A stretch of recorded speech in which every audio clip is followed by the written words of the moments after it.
Naguna sa mga balita. Istriktong gipatuman karon sa lalawigan sa Sugbo ang mga health protocols tungod sa pagsaka sa mga kaso sa COVID-19. Unsi ka mga local government units gipaubos og mas taas nga risk classification. Gobernador Garcia gitubag ang mga pasangil sa IATF Doctor. Negative COVID test result, gikinahanglan una tugutan ang bisan kinsang pasahero nga makasulod dinhi sa mga pantalan sa lalawigan sa Sugbo. Maayong adlaw, ani ana usab ang laing hugna sa among paghatod kaninyo sa mga dagkong panghitabo ug kalambuan sa lalawigan sa Sugbo. Ako si Sam Costanilla ug kini ang Balita sa Sugbo.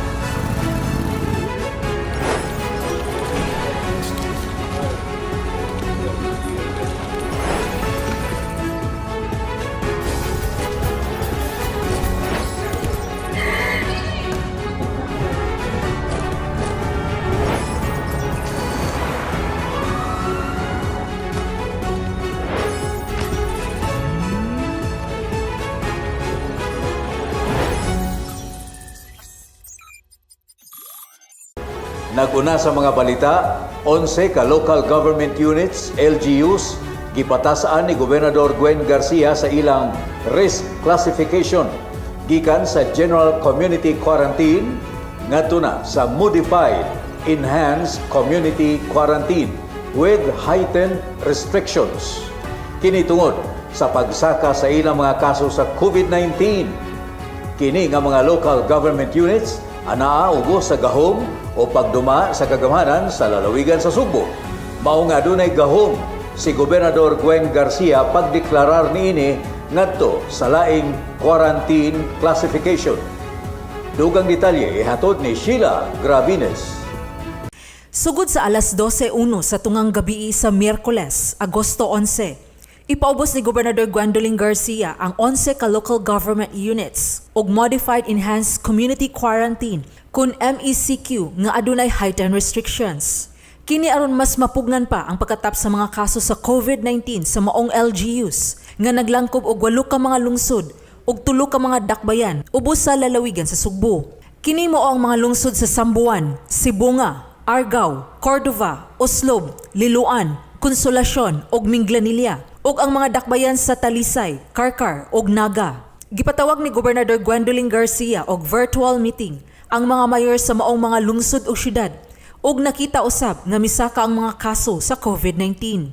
Ang maong deklarasyon nakalatid sa Executive Order No. 38 nga giluwatan ni Gobernador Garcia karong adlaw lang, Agosto 10, nga nagdeklarar sa maong LGUs ubos sa MECQ ug sa samang higayon naglatid usab sa mga sumbanan og protocols nga sundon sa mga mayor.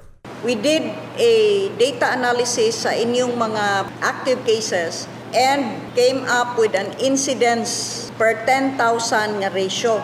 Nahimo lang ning heightened restrictions because we went beyond by insisting on purely open air public transport and the use of air purifiers with HEPA filters. Ato sa maong virtual meeting nga gitambungan usab ni Joadan Lucero, Provincial Director sa Department of the Interior and Local Government kun DILG, gikasabutan nila uban sa mga mayor sa maong LGUs ang mga sumbanan nga tumanon ubos sa MECQ risk classification.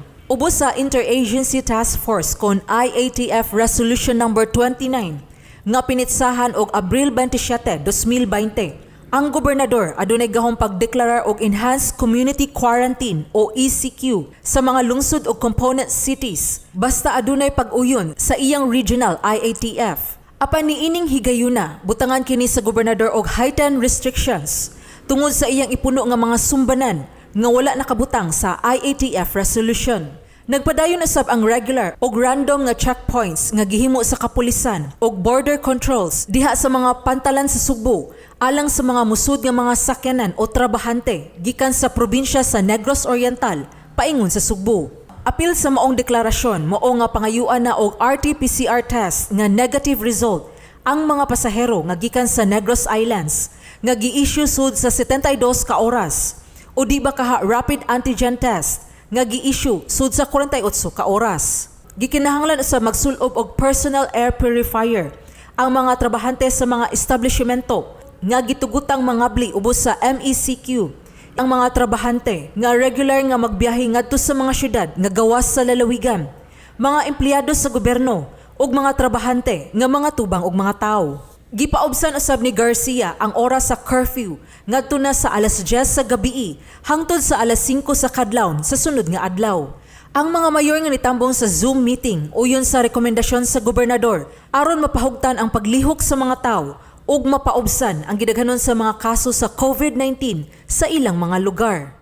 Uyon kay ko na EMACQ ta, especially with the rising cases in Talisay. We have 300 plus active cases now, and it's a difficult situation that we are in.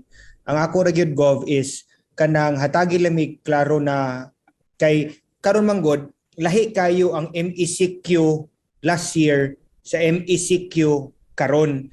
Then usay magkaguliyang ang information makuha namo. Then it's better than ECQ gyud gov. Because ang ECQ sirado man tanan. Ang MECQ we're trying to make a point that ni stricto ta allowing businesses to open pero hugot kayo, and I fully appreciate this. Ubos sa MECQ status, temporaryo una nga mahunong ang outdoor activities sa turismo sama sa whale shark watching sa Uslob. Limitado na lang hangtod sa 10% ang gidaghanon sa tugutan nga musimba ug hangtod sa 50% lang ang tugutan nga mag-outside dining o alfresco. Hinuon tugutan nga makagawas ang mga nag-edad og 15 anyos ug pataas. Apan kini kung sila nagtrabaho, nagpalit sa ilang mga panginahanglanon o alang sa medical nga katuyuan. Nipasalig si Garcia sa mga mayor nga mohatag og ayuda ang kagamhanan sa lalawigan sa Sugbo alang sa mga trabahante nga maapektuhan ang panginabuhian. Sheila Gravinez, Balita sa Sugbo. Gipahugta na ang border control nining 11 ka mga local government units nga gipaubos sa MECQ with heightened restrictions. Pangayuan na og negative COVID test result ang mga tao nga mosud sa mga pantalan sa lalawigan sa Sugbo ug way exempted nini. Anay dugang taho. Pangayuan og negatibo nga RT-PCR o antigen test result ang tanang tawo nga mosulod sa probinsya sa Sugbo pinaagi sa mga pantalan nga naa nahimutang sa lalawigan sa Sugbo. Miisyu si Gobernador Gwen Garcia og memorandum kaniadtong Miyerkules Agosto 11 nga sugod sa alas 12 sa kadlawon sa Biyernes, pangayuan na og RT-PCR test o rapid antigen test nga negatibo ang resulta sa mga pasahero nga moagi sa mga pantalan nga nahimutang sa 8 ka mga lungsod. Kini mao ang lungsod sa Minglanilla, San Fernando, Argao, Consolacion, Sambuan, Cordova, Oslob ug Santander. Wala usab exemption niini bisan kun authorized persons outside of residence kun apor ang pasahero. We establish the protocols for all that arrive at our ports of entry. All must carry a negative RT-PCR or negative antigen test. For the RT-PCR taken within the last 72 hours, for the antigen taken within the last 48 hours. Ang sa uban nga mga ports like Consolacion, Minglanilla, Argao, Oslob, Cordova, San Fernando, wa pa man nato masabot ang LGU sa port of departure. What the Coast Guard will do is to contact their counterpart dito sa port of departure in order to implement the no RT-PCR, no antigen, no boarding policy. Laing virtual meeting na sad ang gipatawag ni Garcia sa mga mayor sa maong mga LGUs ug ilang nasabutan nga kinahanglan magpakita og negatibo nga COVID-19 test result ang mga pasahero ug mga trabahante sa mga cargo ships nga modunggo sa mga pantalan, apil na ang mga pribadong pantalan. Mutabang sa pagpahibalo ang Philippine Coast Guard sa point of departure sa maong requirement sa lalawigan ug i-counter check kini sa mga kapulisan sa Sugbo inig abot. Ang samo Gob, ang gibuhat namo og naka-anchor gani sila, imit namo ang among mga bantay dagat na og naa sila kinahanglan Gob, kami nalay mohatod. I-practice namo ang minimum health protocol bitaw. Kami na lang muhatod kaysa sila ang manggawas ug mamerkado. As to sa mga nakadakgob sa Trigon particularly, itap namo ang mga barangays namo na mo-coordinate na lang sila sa barangays para at least ang barangay ang moadto nila kaysa sila ang manggawas para mamalit or magmerkado. Samtang katong mga pantalan nga dungguan sa mga cargo ship sama sa lungsod sa San Fernando ug Minglanilla. Usa lang ka person in charge nga maoy munaog ug makig-coordinate sa barangay kinahanglan magpakita og negatibo nga test result. Ang ubang mga tripulante dili tugutan nga makanaog ug ang LGU ang mosupply sa mga kinahanglan sa mga tao sa sulod sama sa ilang pagkaon. Mipasalig usab ang kapulisan sa probinsya nga pun-an ang police personnel nga motabang sa pag-check sa mga pasahero sa mga pantalan. John Fredson Granada, Balita sa Sugbo. Kadto mga dapit nga adunay pagsaka sa mga kaso sa COVID-19 apan anaalang sa sitio o purok level. Gitugutan usab ni Gobernador Gwen Garcia nga makapahigayon sa granular lockdowns. Apan magagad kini sa mga mayor. Nangandam usab ang Kapitolyo og pundo nga isweldo sa dugang nga mga health workers aron moatiman sa mga isolation centers sa kalungsuran. Si Paula Mendoza adunay hingpit nga asoy. Aron mapugnan ang pagkatap sa COVID-19 sa mga kalungsuran ug dakbayan dinhi sa lalawigan sa Sugbo, gitugutan ni Gobernador Gwen Garcia ang mga local government units nga mopatuman og granular lockdown sa mga purok kung ganing adunay mga pagsaka sa kaso sa COVID-19. Mao kini ang nasabutan atol sa virtual meeting sa gobernador uban ang tanang mga mayor sa mga kalungsuran ug dakbayan ubos sa iyang jurisdiksyon ni adtong Lunes, Agosto 9. Sa maong lakang, kung moabot na sa 10% sa gidaghanon sa kabalayan sa usa ka purok ang adunay positive cases, ayha na ang pagpatuman og lockdown sa purok. Ang first line of defense will always be the household containment or household lockdown. So pwede gisad per household ang pag-lockdown. Depending on the situation. And I trust our mayors to know what the situation is. So granular lockdowns. Unya at worst case would be purok level. Gawas niini, ang Kapitolyo mugasto usab og pagpasweldo sa dugang nga health workers sa mga kalungsuran. Gitahasan sa gobernador ang mga LGUs nga i-activate ang ilang mga Temporary Treatment and Monitoring Facilities o TTMF o kanhi isolation facilities. Diin adto i-isolate ang mga nagpositibo sa COVID nga dili grabe ang sintomas aron dili mapuno ang mga ospital. Ang LGUs mo-hire og usa ka doktor ug duha ka midwife o nursing attendant nga maoy magpadagan sa maong pasilidad.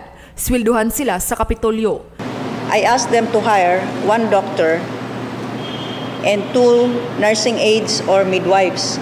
Di lang usang nurses, kay we would want to prioritize the nurses for the hospitals.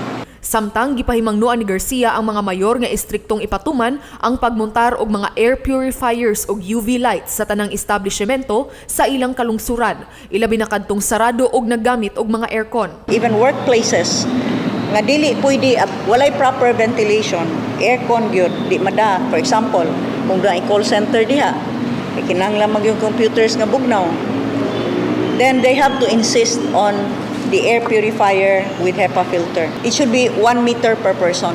Suplayan usab sa Kapitolyo ang maong TTMFs og 5 ka oxygen tanks, air purifiers nga adunay UV light ug uban pang mga medical supplies sa mga TTMFs sama sa emergency medicines alang sa mga adunay comorbidities sama sa high blood ug diabetes. Samtang nagkasabot ang dakbayan sa Mandaue, Cebu City ug Lapu-Lapu nga mosunod sa no air conditioning policy sa lalawigan alang sa mga pampublikong sakyanan.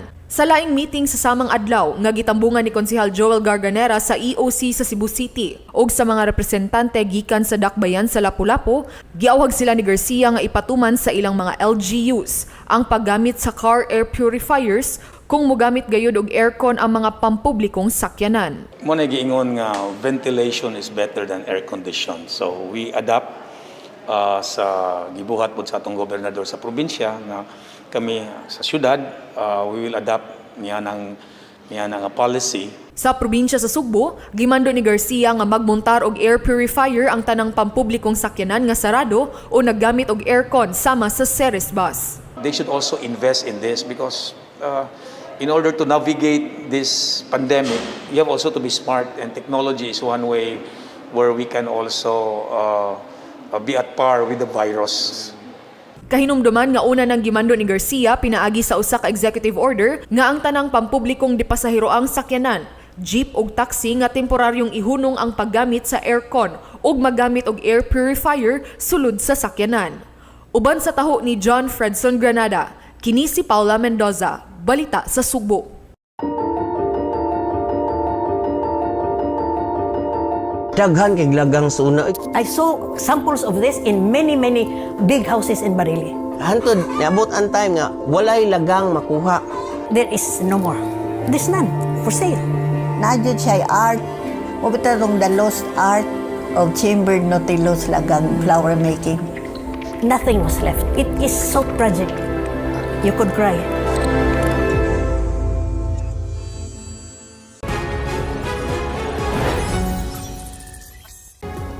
Hatagan sa Kapitolyo ang mga lungsod nga gipaubos sa MECQ with heightened restrictions ug bugas, mga dilatang pagkaon ug medical supplies nga ilang gamiton sa ilang mga isolation centers ug ilang iapod-apod ngadto sa mga banay nga na-lockdown.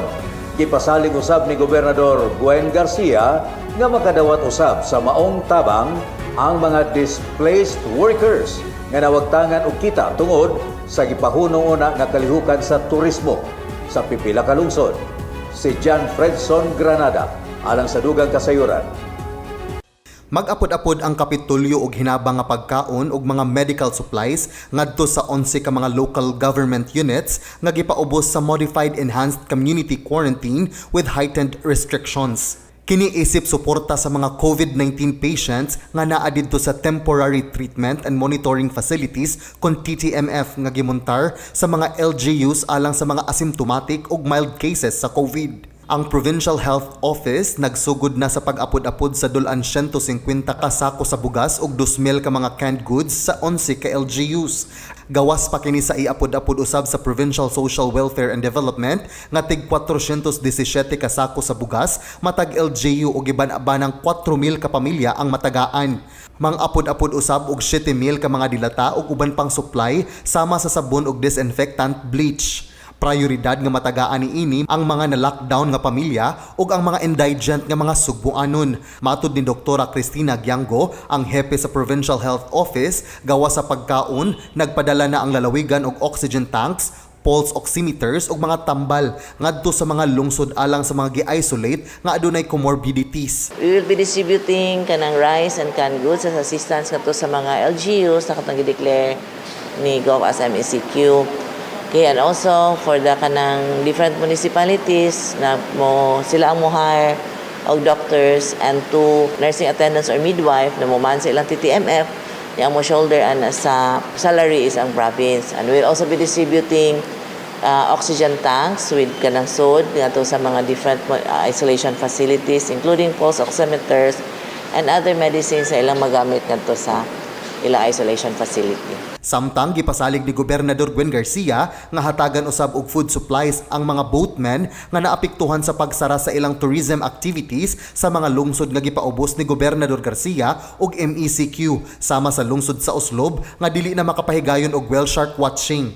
Ang palihog i-coordinate nga rin with Attorney Dinsay, including katong sa sandbar para makapadala na yung taha. Actually, advise na sila na ipa-pick up na nila ang mga bugas ano niya. If need be, punan na to. Uban sa report ni Paula Mendoza, kini si John Fredson Granada, Balita sa Sugbo. Gitubag ni Gobernador Gwen Garcia ang mga pasangil sa usa ka medical consultant sa Interagency Task Force Manila nga ang Sugbo mao'y angayng basulon sa pagkatap sa Delta variant. Mihagit ang gobernador sa mga nanaway niya pagpakita og mga ebidensya aron sa pagpalig-on sa ilang mga pasangil ug saway. Aniya ang dugang detalye. On March 30th, 2021, Cebu Governor Gwendolyn Garcia, and that's me, issued EO 17 directing all incoming Filipino passengers to be swabbed upon arrival and should stay in accredited hotels for a maximum of 3 days should they test negative of the infection.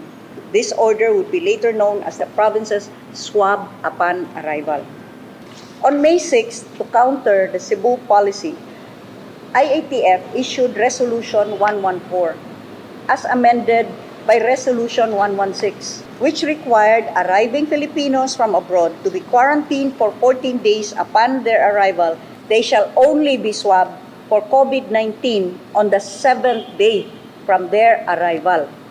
On May 11, DOH detects first Delta variant. The first 2 Delta cases in the Philippines were 2 returning overseas Filipinos. On May 15, the Department of Health reports 10 Delta variant cases, all landing in Manila. If in fact your protocols of swabbing upon arrival were that effective, tell me why were the first cases and the ensuing cases coming from arrivals in either Clark or Manila. Take note, there is now an increase of Delta variants, but all still in Luzon and all still undergoing your protocol of a 7th-day swab. And a lot of our Delta cases now are local cases. There was a memorandum from the Executive Secretary dated May 27 stating that all international flights bound for Mactan Cebu International Airport shall be diverted to the Ninoy Aquino International Airport, and so we had no flights from May 29 until June 5. We had no incoming OFWs and ROFs. You know what your protocol was in Manila that you have so highly touted as being the effective one, and yet Delta cases were first spotted in Manila. If in fact your 7th-day swabbing was really that effective, tell me this. Why were the very first cases detected on arrivals in Manila? If you would only swab on the 7th day, how? Tell me. In fact, your policy of insisting that it should be a swab on the 7th day was what caused this explosion. Why? Because you based that policy on the faulty and illogical presumption that all ROFs and all OFWs that arrive in the Philippines should be reckoned as day 1. The DOH reports on May 29, 1 additional Delta variant, an ROF from the UAE with an indicator address in the Cordillera Administrative Region. On June 21, 4 additional Delta variants, ROFs. On July 6, 2 more, all coming from Luzon. On June 19, 2021, all government agencies were ordered to follow the 7-day swab as per your recommendation and to strictly enforce the 10-day quarantine in the hotel. On June 22, in deference to the President himself, because I shall always respect the office of the President and President Digong, I announced that I would be setting aside my Executive Order 23, which would have continued the swabbing upon arrival for Cebuanos only. Therefore, up to today, the protocols that are being followed are your protocols, except that I insisted that insofar as Cebu arrivals are concerned, there must be a swabbing upon arrival so that we immediately set aside those that are already positive. And then a second swab on the 7th day is done. All these while we religiously follow your protocol, but further enhanced by our swabbing upon arrival. So our Cebu protocols never really took off. And then on July 4, 2021, the first Delta variant in Cebu was detected. We had 4 detected in Cebu, but all local. So get your facts right. I hope that you really have the names of those that may have been affected with the Delta variant and had caused the Mindanao upsurge. And you can prove that they in fact arrived in Cebu via flights that landed in Cebu. Unless you can do that, you have absolutely no right to claim, as you have claimed, that the Delta outbreaks in Mindanao have been linked through genome analysis to returning Filipinos who entered through the Cebu airport. So yes, cases are rising, but not just in Cebu. But I recognize that in fact, cases have arisen in Cebu province. Earlier, we were all declared by the IATF as under MECQ. I submitted an appeal, and the IATF granted my appeal, downgrading the status of the province of Cebu to GCQ with heightened restrictions. Let me assure you that I have acted for 11 local government units. We adopted all of the prohibitions and restrictions under the MECQ classification of the IATF's guidelines, but we went further than that. First of all public transportation are now required to be open air. No more air-conditioned buses, minibuses, commuter vans, even taxis. Furthermore, we are requiring all bus personnel, drivers and conductors to wear personal air purifiers. All establishments, whether service establishments or work environments that are enclosed, must have air purifiers with HEPA filters proportionate to the floor area of that particular establishment. All employees and all workers must also wear air purifiers. All drivers and conductors of all public transport must wear air purifiers. And all of our buses are strictly made to conform to the 75% designated seating capacity. We are doing this. These are proactive steps. Instead of doing the blame game, we are facing this challenge and looking at how we may be able to surpass this. Perhaps this is how we should proceed, not by trying to point fingers, especially if, as a technical expert or advisor, a so-called medical expert, whose opinions and recommendations have been adopted by the IATF for over a year and a half now, and yet we still have this. Are you so insecure about that 7th-day swab, which exposed so many others to possible infected ROFs or OFWs, that you had to try and shift the blame to Cebu? And talking about lax border controls. What other proactive measures have we done? Right now, in all of our ports of entry, for all arriving passengers, including personnel carrying cargo, should carry with them a negative RT-PCR test or taken not more than 72 hours earlier, or a negative antigen test taken not more than 48 hours earlier. Aside from air purifiers with HEPA filters and oxygen with regulators. And we are one. We are united in this fight against COVID-19. we do not point fingers, but we assume accountability because we are the elected ones. There really needs to be a revisit of the 7th-day swab, 7th-day only swab of arriving OFWs and ROFs.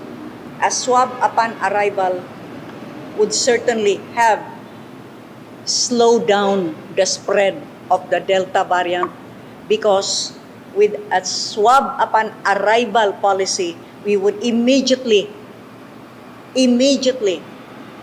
have detected those that were already infected. Instead of pointing fingers and blaming others in exchange of our own insecurities. That just shows that perhaps deep down, there really are questions about certain protocols that continue to be followed. Why don't we instead be more proactive and look for ways by which we may be able to face this challenge and, more importantly, to succeed and prevail over this challenge. That's the Cebuano way.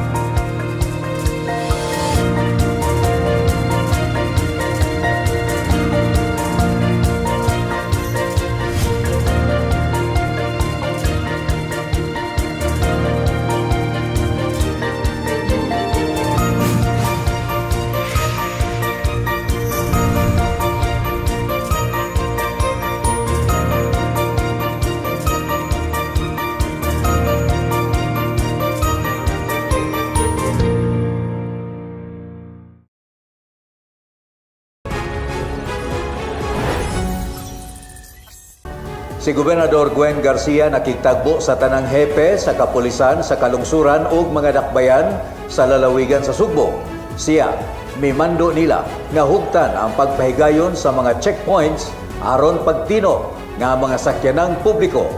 Nagtuman sa mga lagda nga nahilatid sa iyang executive order. Anay dugang taho. Gimanduan ni Gobernador Gwen Garcia ang mga hepe sa kapulisan sa kalungsuran ug mga dakbayan ubos sa lalawigan sa Sugbo nga seryosohon ug dili yama-yamaan ang pagpatuman sa iyang executive orders, labi na kabahin sa overloading ug dili paggamit og air conditioning sa mga bus pasahiroan ug ang pagpahigayon og checkpoints.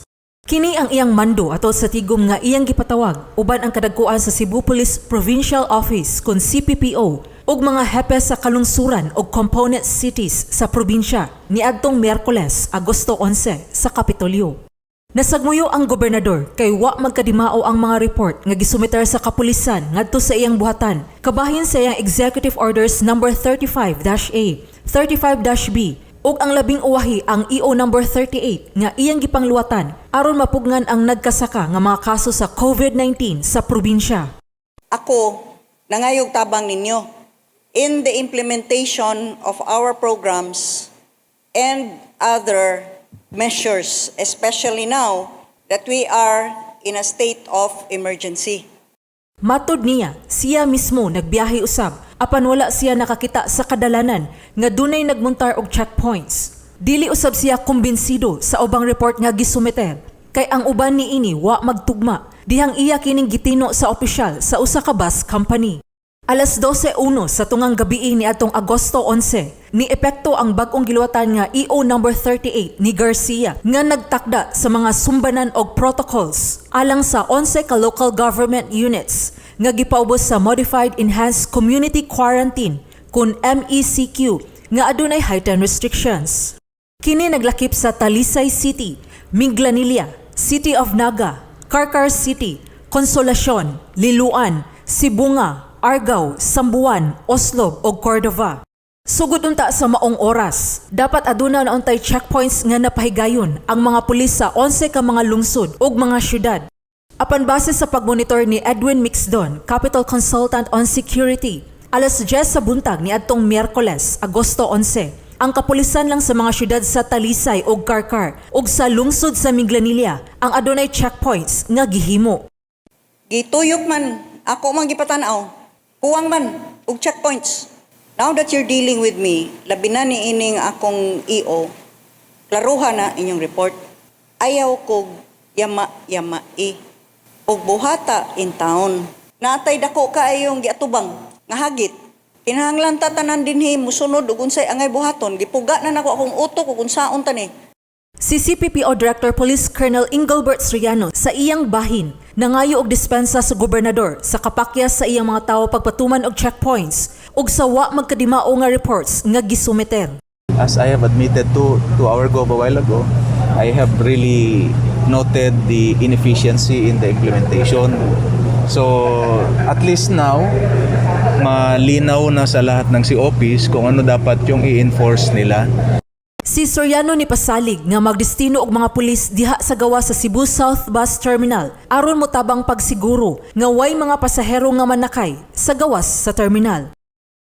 Sheila Gravinez, Balita sa Sugbo. Human sa mga pulis, gipatawag usab ni Gobernador Gwen Garcia ang mga bus operators aron pahimangnuan sila sa dagko nga bayranan o multa nga ipahamtang kanila kung mula pa sila sa mga lagda nga gilatid sa kagamhanan. Gawas sa drivers ug mga bus operators, silutan usab ang mga pasahero nga masakpan nga mosakay gawas sa Cebu South ug North Bus Terminal. Dakpon ug mahimo nga i-detain ang pasahero og 12 ka oras ug pamultahon sa otoridad og 1,000.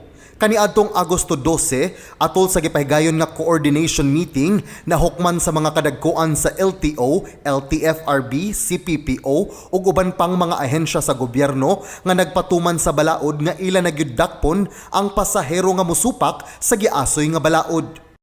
We passed an ordinance penalizing also the passengers who insist on going inside those buses, even if they are full. And they will be apprehended and sent to our holding areas. They will be held for 12 hours with a fine of 1,000 pesos. Nunot ni ini, pabutangan ni Gobernador Gwen Garcia og CCTV cameras gawas sa duha ka terminal nga gipadagan sa Kapitolyo aron masiguro nga walay mag-pick up sa mga pasahero gawas sa terminal. Gimanduan usab sa gobernador si Carmen Quijano tigdumala sa maong terminal nga dili natugutan nga mogawas sa gate ang mga bus ug minibus kun dili sarado ang pultahan. Aminado man tanan nga kadaghanan gyud nga mahitabo nga transmission naa sa mga public transport. One of the key nga masulbad din nato or makatabang nga ma-lessen nato ning epekto sa pandemic is ang inyong ng drivers. Kay kung sarado na inyong mga pultahan, dili man gid kasud ang mga pasahero. So kato lang, we have to discipline each other. You as operators, you have also to disseminate this to your drivers. Matud ni LTO Director Victor Kaindik nga gideputize na sa LTO ang mga kapulisan diin mahimo na nga maka-issue og temporary operators permit kon TOP alang sa mga PUV nga nakalapas sa mga lagda. If ang nakadakop ninyo provincial police, city police, highway patrol, and most especially if LTO, the least nga i-attribute na penalty will be the fine of reckless driving. Samtang sugod Agosto 16, isip dugang proteksyon, kinahanglan na nga magsulob og personal air purifier ang mga drivers ug konduktor sa bus, minibus, lakip na ang driver sa premium taxi nga magbiyahian sa probinsya. Gipasalig sa hepe sa CPPO Traffic Enforcement Unit nga si Clark Ariola nga magpakatap og mga kapulisan sa CSBT ug NBT aron hingpit nga mabantayan ug masunod ang mga lagda nga gipatuman sa gobernador. Sa iyang bahin, matud ni CPPO Director Engelbert Soriano nga magpadayon ang mga kapulisan sa probinsya nga magpahigayon og random checkpoints ilabi na sa mga kalungsuran ug dakbayan nga gipaubos karon sa MECQ. Hala, magbinuutan na ta, magtinarong na ta, ha? Kay kinahanglan man ta magka-sinabot ani, kay pariha man tatanan og atubang ron. Dako kay ning hagit nga atong giatubang. Munang mohangyo ko ninyo buhata pod tampo sad mo. Pinabangay ta. John Fredson Granada, Balita sa Sugbo. Miduaw dinhi sa Sugbo si Senador Risa Ontiveros ug mihapit siya sa buhatan ni Gobernador Gwen Garcia niadtong Agosto 10. May courtesy call ang senador ngadto sa gobernador.